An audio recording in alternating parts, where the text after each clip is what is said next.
Ils ont 20, 26 et 30 ans.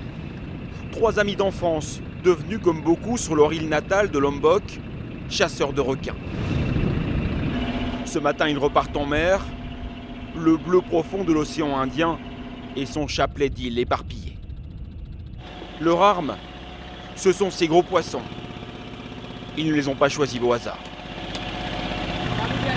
C'est du thon, nous l'utilisons comme appât pour les requins, ils adorent ça. Les hameçons font plusieurs centimètres. Et la ligne de pêche, 150 mètres au moins. Il suffit ensuite d'attendre 3 ou 4 heures avant de tout remonter. Nous venons ici car à chaque fois, nous en attrapons au moins un. Toujours.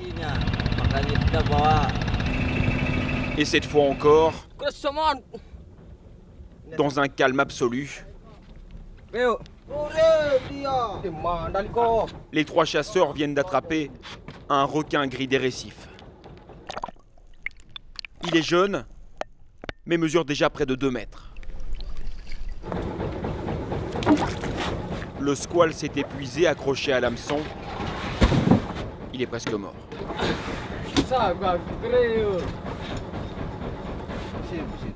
Qu'est-ce que vous avez ressenti quand vous avez vu le requin ? Quand je l'ai vu dans l'eau, j'ai tout de suite imaginé que je possédais déjà l'argent dans ma main, comme si j'avais les billets. Combien d'argent ? Environ 1 million de roupies. 1 million de roupies, c'est-à-dire un peu moins de 100 €. C'est ce que chacun reçoit par requin pêché. Une somme très importante ici, qui en a attiré beaucoup. D'une vingtaine il y a quelques années, il y a aujourd'hui des centaines d'embarcations comme celle-ci, qui partent à la chasse tous les jours.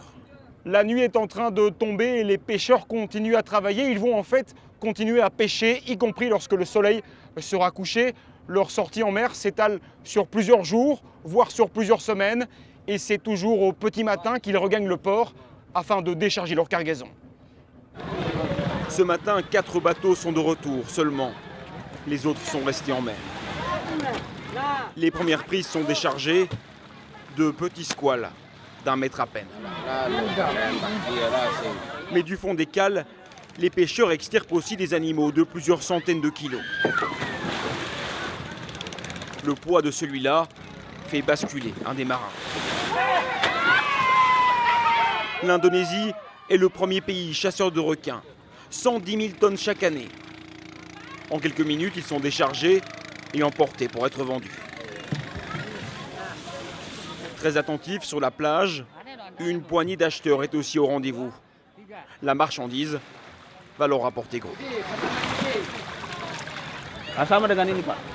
Celui-là, bon, il n'est pas très frais. Mais pour les pêcheurs, le prix sera encore très élevé. Nous verrons bien à la criée. Les requins sont emmenés à travers la foule, vers un hangar où ils sont alignés à même le sol.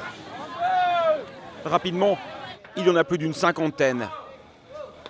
Le squale est vendu en entier, mais il n'y a qu'un morceau qui a vraiment de la valeur. Premièrement, la viande peut valoir 1,50 € par kilo. Ensuite, la peau. Elle peut être utilisée après avoir été séchée. Son prix est de 10 € par kilo. Troisièmement, les ailerons, c'est pour ça qu'on le pêche. C'est ce qui vaut le plus cher. Son prix est sans commune mesure, 270 € du kilo, plus que le salaire mensuel d'un policier indonésien. Les ailerons, vendus à la criée, partiront presque tous pour la Chine, où ils sont considérés comme un produit de luxe aux vertus thérapeutiques. Une croyance infondée qui a fait du requin un animal dont plusieurs espèces sont aujourd'hui menacées d'extinction.